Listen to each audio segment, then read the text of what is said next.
But there is one issue.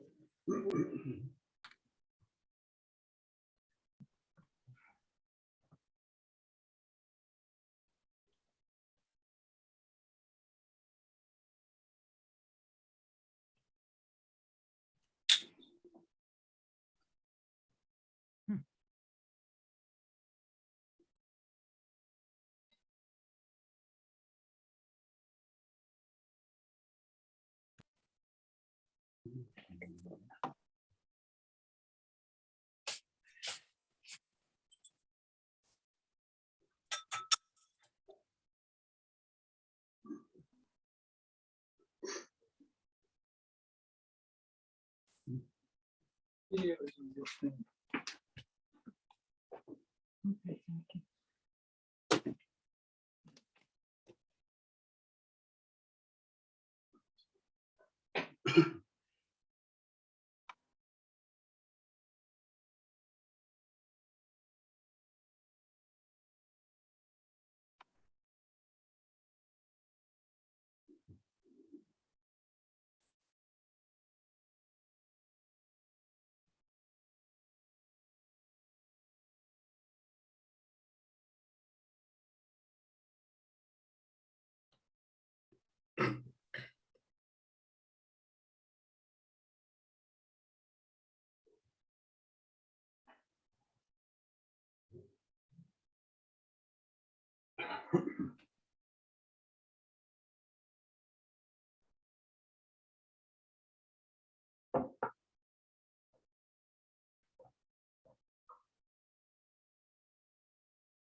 Michael, are we ready to start? Yes, ma'am. Rabbi Rachel, go ahead. Thank you so much. Shalom, everyone. I appreciate that we have such an extensive and distinguished array of participants for today's fourth conference for the supporters of the Abayudaya. Achvah is grateful for the partnership with the Masorti movement and Masorti Olami to organize this event and to provide the program for this fourth gathering of the supporters group. We're extremely honored to have with us today Yosef Kibita, an Abayudaya lover of Zion, and Rabbi Andy Sacks, the director of the Rabbinical Assembly in Israel and of the Religious Affairs Bureau, who's been Yosef's supporter both in and out of court over these past few years. Rabbi Sacks is going to interview Yosef for us so that we can understand his story in his own words and certainly in more depth than we might get from the news reports. And we are grateful for this opportunity to gain deeper understanding of the issues that the Abayudaya community faces in its relationship to Israel. If you have questions as the interview unfolds, please put them in the chat, and our host will make the questions available to Andy and Yosef as is appropriate during the interview. And we'll do our best to respond to all of the questions that arise. Again, thank you all for being here. And I now turn the program over to our distinguished guest and his interviewer, the wonderfully distinguished Rabbi Andy Sacks. Well, thank you. I believe I first met Yosef in 2002 when I did a hatafat dam brit, symbolic circumcision at Nabagoya. Can I ask a series of questions, and Yosef, you can share with us your experience. The first question is if you can tell us a little bit about growing up, what your Jewish education was like, and what your Jewish life and practice was like in Uganda. Thank you, Rabbi Andy Sacks, and thank you everybody who's on the platform. Thank you for the opportunity to allow me share my story.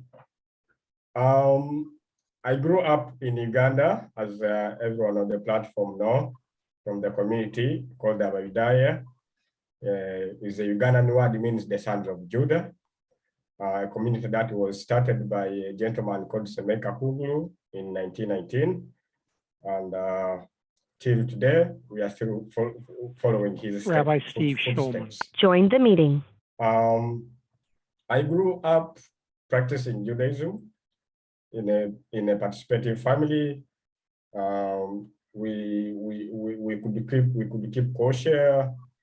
We could avoid, actually most of the time we avoid, not only my family but most of the families in my community avoid eating meat because most of the meat is not kosher, as we have only one person who is a shochet and who can kosher our animals. So it's really it's most of the time it used to be hard, and today is a bit different because we have a lot of people who have learned from the rabbi how to do shochet.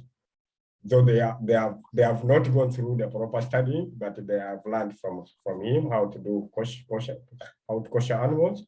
So nowadays people have a little bit of access to meat, but before it was so hard. And since we have a lot of vegetables, so we could survive on vegetables. I remember having meat. We only have meat on Shabbat. And during the weekdays, no meat. So like the most important day in my life as I grew up, it was always Shabbat. When it comes to Shabbat, like it's so important to me. I feel like this is a special day. Like I always want to look good on Shabbat. Like I always prepare my clothes of Shabbat early in the week before even Shabbat comes in. So Shabbat was something so important to me. Attending services like especially Kabbalat Shabbat, those who have been in Uganda, if you attend a Abayudaya Kabbalat Shabbat, you not like it to end. You feel like let it go, let it continue until like maybe the whole night because of the musical kind of melodies we use during the prayers. And so you feel like Judaism is just part of you, and also being the minority in the region, you feel special. Being Jewish, you feel special. Like I remember moving around with my heart. It was like something so special. Everybody is staring at you. What is that? What is that? You know? And like most because we are the minority, so you have to explain yourself. What's that kippah for? You're like, I'm Jewish. These are the kippahs of Jewish. Yeah, so it's kind of it was kind of a special life that I grew up until today, until I got here. I have a ton of follow-up questions, but I'll leave them for later if we have time. But can you say just a word about your Jewish education? First of all, we have two schools in the community. We have primary school and secondary school. Unfortunately, I didn't have a chance to attend the primary school because by the time it started operating in 2001, I was in grade 6, which is one after the last one, because we have 7 years in the primary and then 6 years in high school.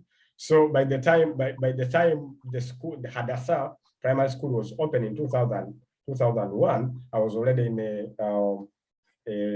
a non-Jewish school, which combined Christians and Muslims and for us Jews, and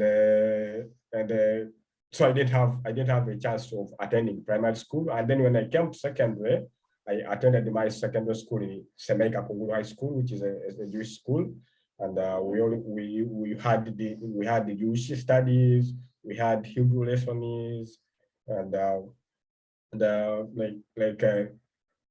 we had religious educations. We had the Jewish education, we had Islamic education, and then Christian education, because it's not only Jewish attending this, like studying in school. Since we are in the minority in the region, we combine everybody. We welcome everybody to study, to share with us everything. So we allow everybody to have their own studies. But surprisingly, some of the Islam Muslims and Christians could come and attend our Jewish lessons. So I had my Jewish lessons in high school, but I missed that one of. And if we can jump ahead, way ahead, you are the first person to have officially applied for Aliyah from the community. You are also the first person to be turned down by the state, and you are the first person to from Uganda to appeal the state's decision. What is it that made you fall in love with Israel and decide that this is where you want to build your life? I always dreamed to live in Israel if I could have a chance, even if I came. So when I got a chance of coming to Master program in 2017, this was a big platform for me to think about how it can happen that I live in Israel. So when I came to I came to the Master program with the other fellow youths. We were 5 in number, and we spent 2 months in Jerusalem and 3 months to Keturah. That's how I got to know about Keturah. So when I go to Israel, of course, I didn't expect what I found in Israel, because in Uganda, I used to think of Israel in a biblical way, like in the historical, like I felt like I would come to Israel and find these like only people with beards, like when you watch a movie of King Solomon, those people worked at the movie. Like these are the people I expected to find in Israel. And then when I go to Israel, everything's changing. Like the people, like people are living in normal life, let me say. And I was like, wow, so what I thought is not exactly what is in Israel. And then another thing, the first Shabbat I had in Jerusalem was so special to me, like really special to me. Because in Uganda, Saturday is the weekend. It's like a weekend this is the day when people go for outings, to relax in the bath, in the clubs. And Sunday is now their day off. It's their Sabbath. So that changed from the other life of like Sunday is the Sabbath, and Saturday is a day of like rest, of like having fun or relaxing their minds or something. It was so special. Like the city is quiet on Friday at 5. Imagine around 5. The cars are like the congestion of cars goes down. The shops are preparing to close. Like you see, everybody is trying to look for the shul to go for prayers. This wasn't my experience in Uganda, because we are the minority, so you can't feel the Shabbat coming in. So this experience I felt in my first visit in Israel added a lot to my dream that I always dreamed about of like, oh, if I get a chance of living in Israel, I would really do. And then, on addition to that, when I came to the kibbutz after the 2 months in Jerusalem, the same thing happened. We arrived on the kibbutz on the 11th Pesach, or on the 11th Pesach. Immediately they took us to the dining room to kosher dishes. I felt so special. Who am I koshering the dishes in Israel? Who am I? I felt so special. And then the next thing, I got a host family. So loving, so welcoming. I was like, wow. What? So this is my home. This is my, I said, like the feelings continued growing and growing and growing. I remember the first time I was called on Aliyah in the synagogue in the kibbutz Torah. I was like, wow, is this Yosef? I was like dreaming because I never expected I will be in Israel and I will be participative in any of the synagogue, in the communities, or attend any prayers in the synagogue and be called to the bima to bless the Torah. It was always a dream. So I felt like, am I still dreaming or it's true? Until I realized it is true. And then without wasting any time, even during the program, I started working on my Aliyah. I started finding the application is online. I got in contact with the Jewish agency agent. He questioned me, I answered back. He questioned me, I answered back, until we got to the last step of doing interviews. I went to Jerusalem. I remember Rabbi Andy Sacks, you helped me to communicate to the Jewish agent to speed up my interviews, because it was towards the end of my program. Because the issue was, the target was to leave the country when I'm done with all the interviews, so I can just wait for Aliyah. So all this really led a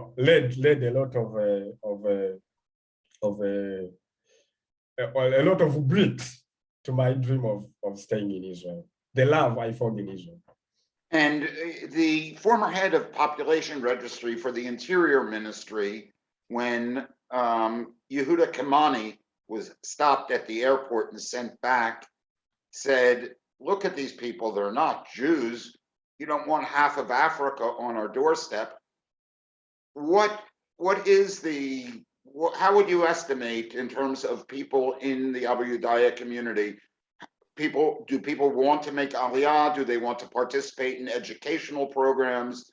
What do you see as the connection to Israel? The young people, the young generation, really want to participate in Jewish studies in Israel, if they are given a chance. A few of them, two to three people that also felt like they wanted to make Aliyah, because after they came also to experience and experience the life of Israel. But most of them just want to come and study and then go back. And then when you come to the age of old people, then these ones just want to visit. We have one of the leaders called Rabbi JJ. No, not Rabbi, sorry. JJ Cake, Jonathan Cake. This guy said, actually, he told me when I went to visit Uganda in 2019, he told me, if you can do one thing for me before I die, I just want to go and visit Israel before I die. And he's now in his 70s plus. Join the meeting. He said, please, Yosef, if you have a way of finding, if you have any way to make me just visit Israel before I die, that I will appreciate. So this shows you that most of these old people, after practicing Judaism for all those years, and knowing Israel is their home, they don't want to live in Israel, but they want, first of all, they want to be recognized by the state that they feel they belong. There's no other state that you feel they belong. It's Israel. So if they come to visit Israel, even for a week, I think this is most of their dream. like for the older generation. For the young generation, they want to gain more knowledge about Judaism in Israel, because it makes a lot of difference to study in Israel about Judaism more than other countries. Like as a Jewish person, this is what they believe. This is what they think.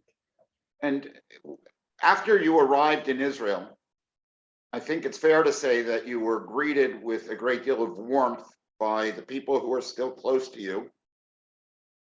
Yet the state saw your presence here in Israel very differently. How do you balance the difficulty that the state of Israel has given you, the difficulties the barriers they have set up? How has that not discouraged you? Of course, like a human being, I feel bad. I feel really bad to that the country I believe, or I feel I belong to, some people, not everybody, some people think I don't belong to that country. But I always have this feeling that I always want to take the positive side of things than the negative side of things. So if I have a host family here, if I have people who are supporting me, like everybody who is on this platform is supporting me, and a lot of people, millions of people around the world, they are supporting me. The few who decide without even looking on the ground cannot really take away my dream, my hopes. So I always feel actually inside me, I feel like I'm already an Israeli inside me, and I'm just waiting for a day of the high office to announce that they accept me as a Jewish person to live here. But in my heart, I already feel it. I already feel it, because I have people who are standing with me. Not everybody is chasing me away. Just a few people who don't even know what is going on the ground, and they think I don't qualify to stay here, making my life hard. But then I don't want to give up, because if you have a dream, when you want to achieve a dream, there's always these circumstances. There's always these circumstances, and yes. No, in your first court case, Yeah.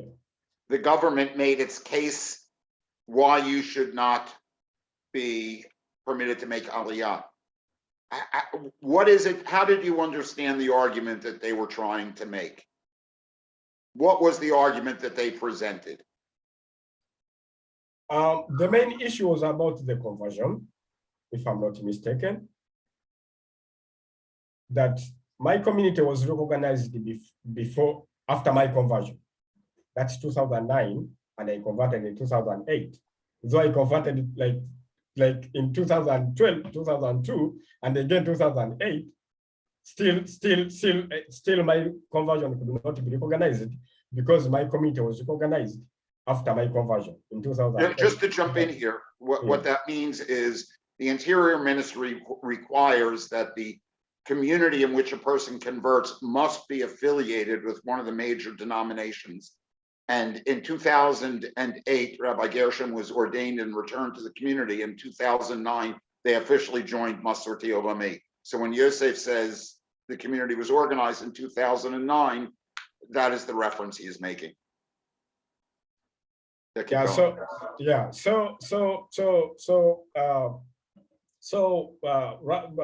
Mazuz on the last court hearing of the first court hearing, because we already have another one currently.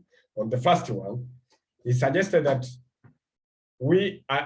since my conversion is not valid with the community recognition, he suggested, it wasn't a decision, he suggested that I either go back and convert with my community in Uganda and continue to deal with the conversion issue of my community, because any conversion after 2009 is recognized according to the recognition of the community, because it's now recognized by the agent. So any conversion after that is recognized too. So the judge suggested that I go back and convert with my community and then apply again, and then we look into the conversion issue, or I go to any other community outside Israel, not Uganda, but outside Israel, that's recognized by the state of Israel, and then convert again and apply again.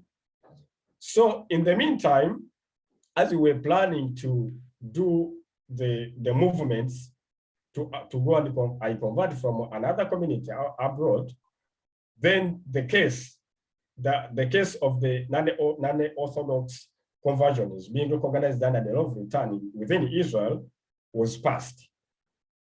And then just to clarify, that March 1st will make 1 year since the Supreme Court decision recognizing that reform and conservative conversions performed in Israel entitled the person who converted to citizenship under the law of return.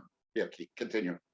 So there was no reason for me to go abroad, to convert from abroad in a recognized community, yet the conversions of non-Orthodox here are already given, the doors are already open. So I converted with the Rabbi Andy Sacks and with the Masorti Beit Din. So I converted on 16th of March, and then I had to put in my application again. And what then happened? So I put after I got my conversion certificate, I put in my application. It was 27th of June, and after putting in my application, because during the court hearing, when Judge Mazus brought in the suggestion, my visa was almost like getting expired around July last year. So the court ordered the Interior Ministry to extend my visa until the end of the year, which is 31st of December, so that we are given enough time to do all this, to go abroad and then convert and then put in our application, because it was in the middle of Corona, so you could not tell when to go abroad. So after putting in my application on 27th July, we waited in June, we waited in July, we waited August, we waited October, and we are waiting, and the lawyer is sending them reminders. What's going on? What's going on? What's going on? They are not applying, they are not replying to us. And then towards the end of on 13th of December last year, the Interior Ministry now, because the time is running away, now they reply to us with a rejection of my application without any interview. I submitted in, they accepted, they received it, they stamped on the application. I was never called for an interview within those months, and then only we got as a reply back on 13th of December was the rejection, basing on their terms or on their condition that I converted without going through a proper study for conversion. And then I asked myself, which proper study do I need to go through if I have lived in my Jewish life since my childhood? In Israel, I'm living in Kibbutz Torah. They got a letter from Leah. She was supposed to be on the platform. I don't know whether she's on. She wrote a letter telling the Interior Ministry that the whole of the time I've been in Israel, I've been participating in the synagogue, in the community, and have no crime. I have not done anything that's criminal. that can make me feel that can make me unfit in the community. But the only answer we got from them is the rejection.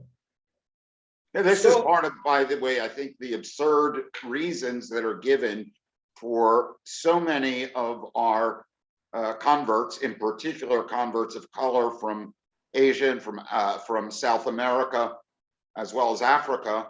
The reasoning here was that this latest conversion was not preceded with a period of education, which is, as you pointed out, nonsensical. However, the two different legal issues are now at stake.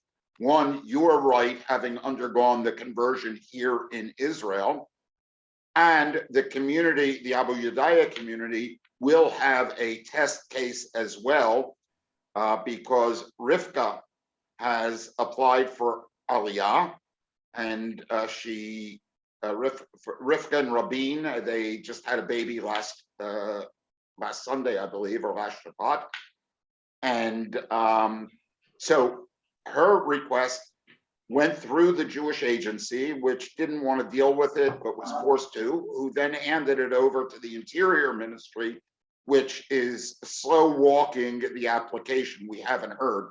But when they ultimately reject it, it will mean that we can go back to the courts with a person who wants to make Aliyah, who was converted post 2009. I'm curious about something, a couple things. Just I know they may sound odd and not necessarily relevant to the conversation here, but do a lot of I assume that most Israelis respond to you by saying, "I had no idea there were Jews in Uganda," and how many Israelis just assume you were Ethiopian? I've got quite a few. I've got quite a few thinking I'm an Ethiopian. They greet. I experienced two guys who greeted me in an Ethiopian language, and they didn't respond, and they knew this guy was not from Ethiopia. but then the keeper confuses them. Some of them, even if they are about to think I'm an Ethiopian, and they look at the keeper, they're like, no, but this keeper is not from Ethiopia. So they ask me, where are you from? I'm from Uganda. And then that's how they get to know about Uganda. And then they're always surprised. They're using Uganda? They're using Uganda. Like everybody it sounds like kind of surprising to see that. I'm going to ask a couple of questions. They're not overly personal, but just to give an idea of who you are. I'm curious which foods from back home you miss, and which foods here in Israel you thought were incredibly strange, but now really enjoy. I miss matoke. Matoke is is it like banana, like sweet banana, but it's for eating, not for banana. For sweet banana, it's for eating. It's special because my grandma is a very good farmer. And just to understand, matoke looks like a banana, but yeah, looks like banana. Yeah, and then that's actually the only food that I miss. Rice, we have rice here in Israel, and then the food that was a bit strange to me was with the falafel. I never liked the falafel. I never liked the falafel from my start, from the beginning. But now I'm starting to like them. I'm not into it there exactly, but I'm trying to get into it. But my best food in Israel is shawarma. I like shawarma. Whenever I go from out of the kibbutz, anywhere I stop to eat something, I first look for shawarma. If I don't find shawarma, then I look for something else. But shawarma is always my first option when it comes to food. Are you getting pressure from any of your friends or kibbutz people to find a significant partner? Yeah, I will not say it's pressure, but it's a suggestion. like mostly from my host family mom, Sarah Cohen. I know she's online. She always asks me. She's always like, this thing is always taking long, and you need to settle. You need someone. What's going on? She keeps on being pissed off by the rejection and all that happens. You have to settle down. You know, you're growing up. You know, you need someone. You need to settle down. I'm like, Ima, let us take it easy. Let us take it easy. I will not say that it's pressure. It's like kind of suggesting for me. You need someone. You need someone. You need someone. So I will not mention it as pressure. I will mention it as suggestion. So I only have one more question because I'm sure other people have questions. What do you do on kibbutz? And where do you possibly see yourself 5 or 10 years from now? I work in the guest house called the Rabbinical Court, in the kibbutz guest house. I work in the rooms, like organizing rooms for the guests. And my future plans, if all goes well for me, and I know you will, and I make Aliyah, I really want to, I want to go further in the Jewish studies. I want to go further in Jewish studies for my personal benefit, and I really want to inspire a lot of people. I want to, if I get a chance, I want to move around, maybe African communities, teaching about Judaism and sharing my experience, especially during this time of Aliyah, this tough time of making Aliyah. And in general, I want to acquire more knowledge about Judaism. That's what I'm thinking after my Aliyah. And even if it doesn't happen, I really want to. I'll find all other ways to make sure I go for further studies in Judaism. Well, by the way, I just want to mention, I asked a few of your friends who worked one summer at Camp Ramah what it is about the food that they encountered there that they found strange. And the answer, they all agreed, is that people were eating salad and didn't understand why it is that in an affluent country, people would be eating grass and clippings.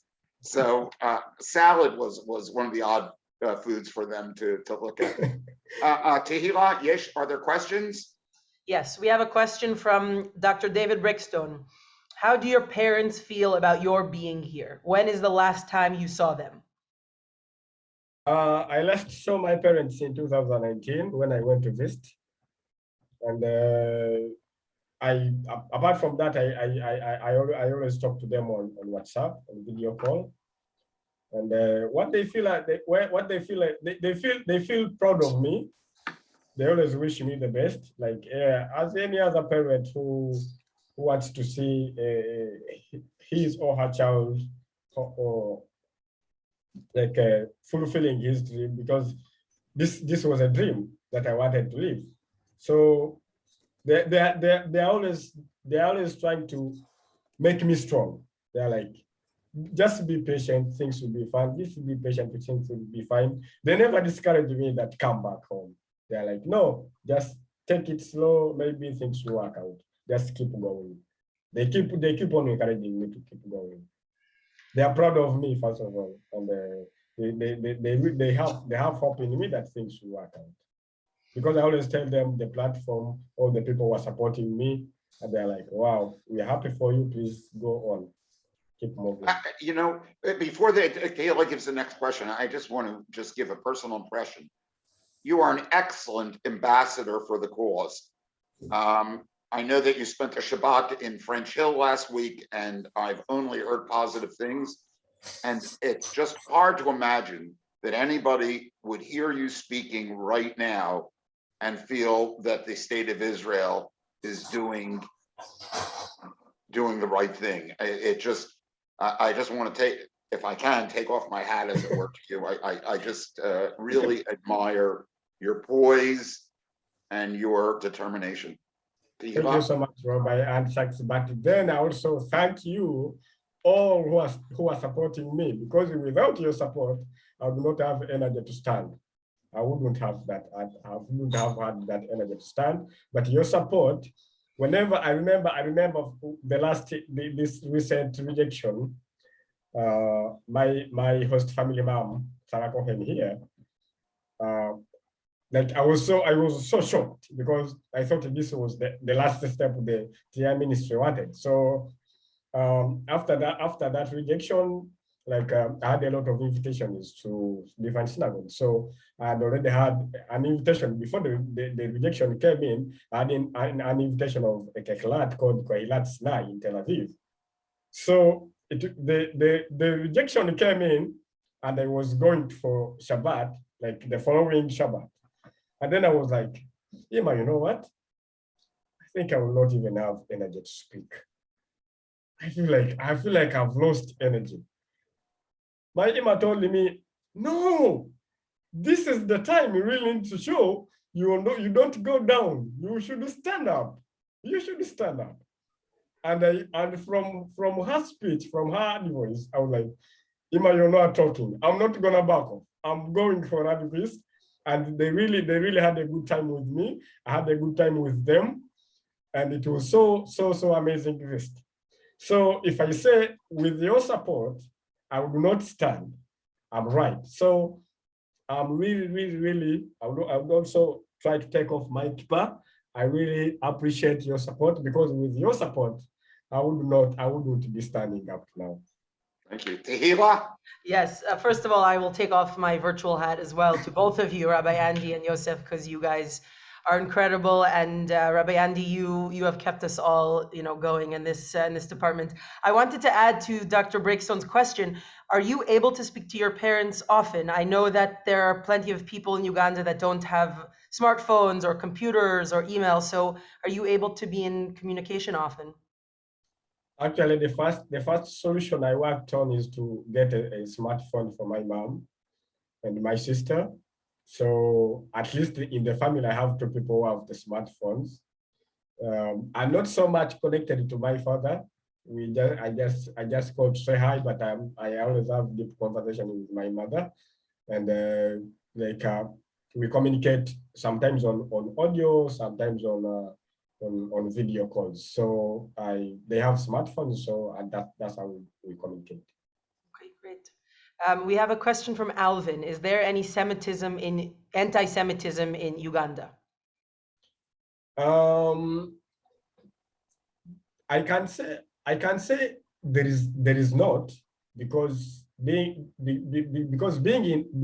the minority population in the whole country almost, we try to be friendly to all other people, because when you come to our regions where we settle, you find that we are just in the middle of Muslim people, Christianity people. We share the same water sources.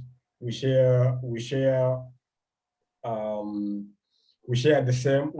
same kind of resources, So actually, there's no really kind of anti-Semitism, like really, like because apart from the experience I had when I was still young, and I used to feel so much pissed off when they used to tell me, "You Jews, you killed Jesus. You Jews, you killed Jesus," from the Christian kids. But then I understand we were kids. So apart from that, I really don't see any anti-Semitism in Uganda around my community. That's I have to say that's very refreshing to hear. And I'll say also from our experience, I work with Masorti Olami, and what we've learned is that when we fundraise and gather supplies for the Abayudaya communities, we always take into account their neighbors for that exact reason, for their non-Jewish neighbors. And I think that that's a beautiful lesson to be learned.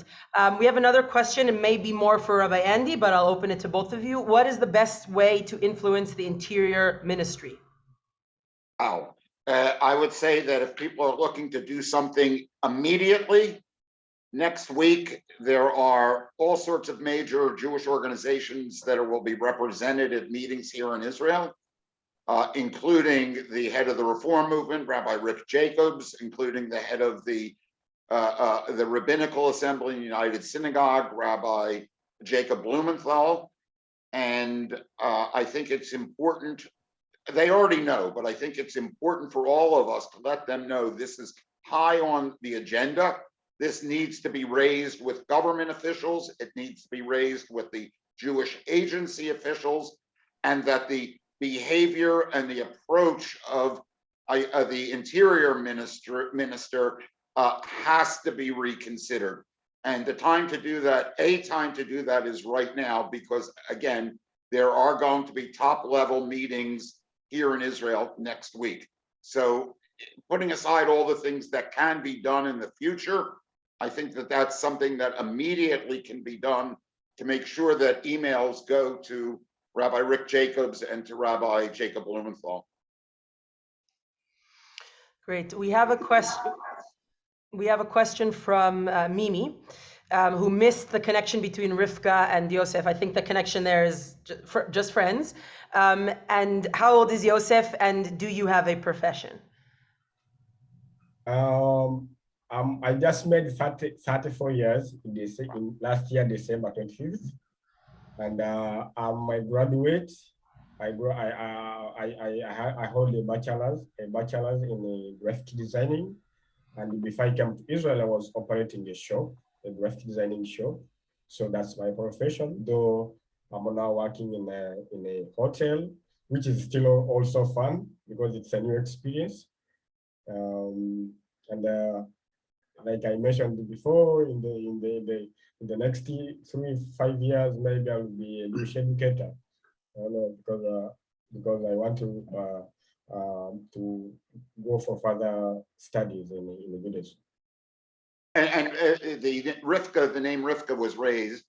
A couple were married here in Israel 2 years ago, a day before Rivka returned to Uganda, and just at the start of Corona. And if you look on my Facebook page, you will see a picture of her, I believe just hours before she gave birth. The two of them are really extremely active in the community. This past Pesach, but in addition to sending matzah and wine, which can be difficult, the shipping is difficult, together they built ovens to bake their own matzah, and following with help from here in Israel, and the same thing if there's no kosher wine, raisin juice. And they are deeply committed Jews who just really, really do us proud. And Rivka is aware that her request for Aliyah will have to go through the court system and will probably take years to be adjudicated. Tehila? Yes. We have a question here from Margie Cohen. How about raising it with Nachman Shai? I will answer that personally to say we have, and we continue to raise it with Nachman Shai. I don't know, Rabbi Andy, if you have anything to add to that, but we have definitely been he's a friend of ours of the movement, and we've been, every opportunity we can, we've been bringing it up with him. Okay, we'll put some email addresses in the chat, sure. Let's see here.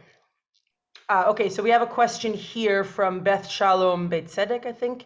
I believe that your community serves everyone at your clinic in Kampala. I'm not sure if you're talking about the Tobin clinic near Mbale. It's in Mbale. It's in Mbale, not Kampala. Yes, yes. So I know the Tobin Health Center does serve the Abayudaya. I'm not sure if that was the specific question. I also know that we do have to finish up, right, Rabbi Michael, you do want to end the program. So I think if we have any other questions, I can put my email address or maybe Yosef's email address in the chat, and we can continue offline as well. Does that work, Rabbi Michael? Sure. Great. Okay. So Rabbi Andy, any final parting words? Wow. No, I just want to make sure that we wish ourselves success, because our success here is really success for the entire Jewish world. And we all are familiar with the phrase, and it really applies, Yesh yoter miderach echat lihiyot Yehudi, that there are multiple paths to Sinai, and nobody has a monopoly on that. And in the end, I am confident that justice will prevail. Thank you. Mike?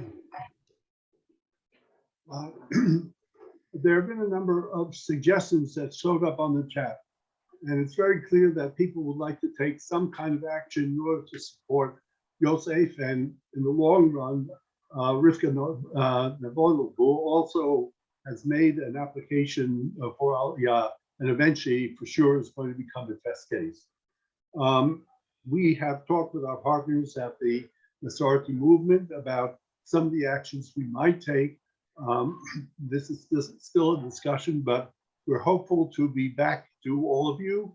It would be very helpful if you would share your email addresses with either Tehila or myself, and I can give you that email address right this minute. Please write it down. I'll go slowly. It's Michael Chernick, Chernick. I'll put it in the chat, Mike, so everyone can take it from there. 41, etc. So the ask really is, once we do come to some conclusions about how we will try to support Yosef, that you sign on to a letter, a communication to certain people that have leverage power in Israel. And I think that one comment that was made is really an action program that we can get involved in.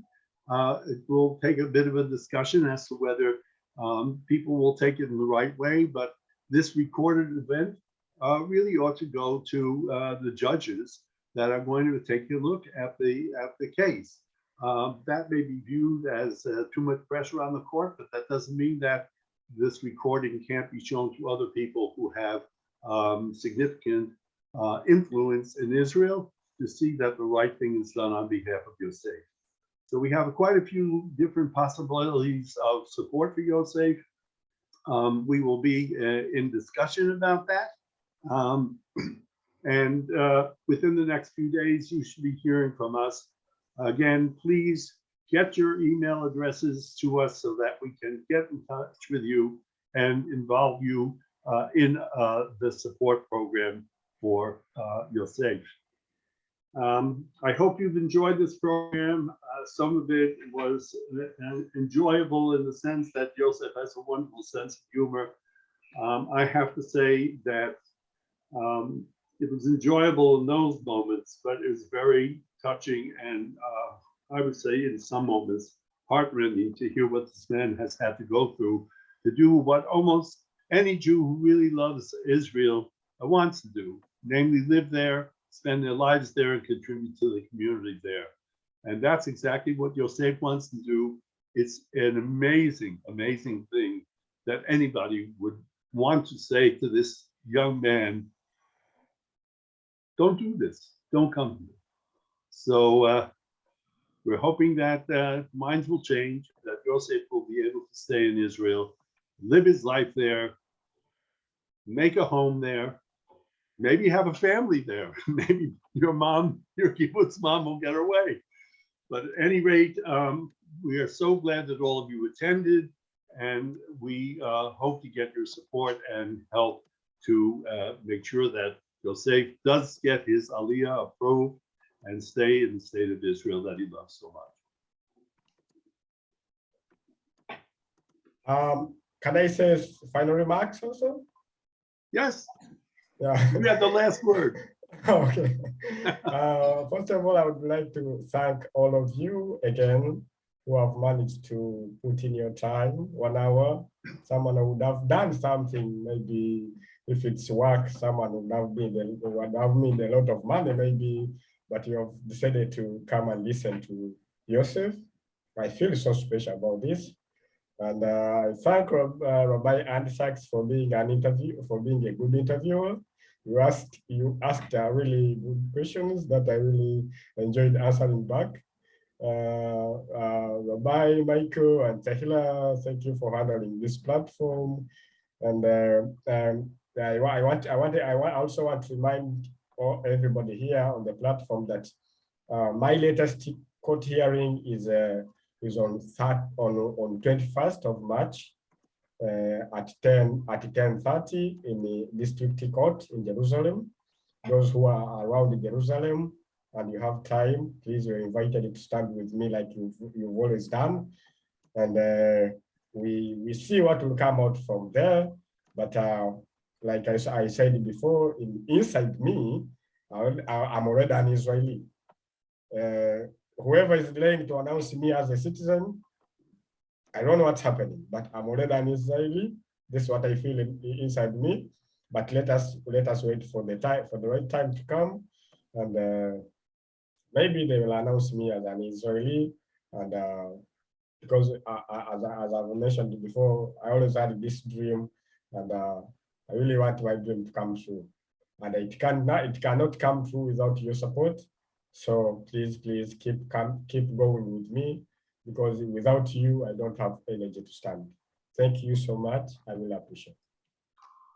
Al Tikva. Thank you. Bye.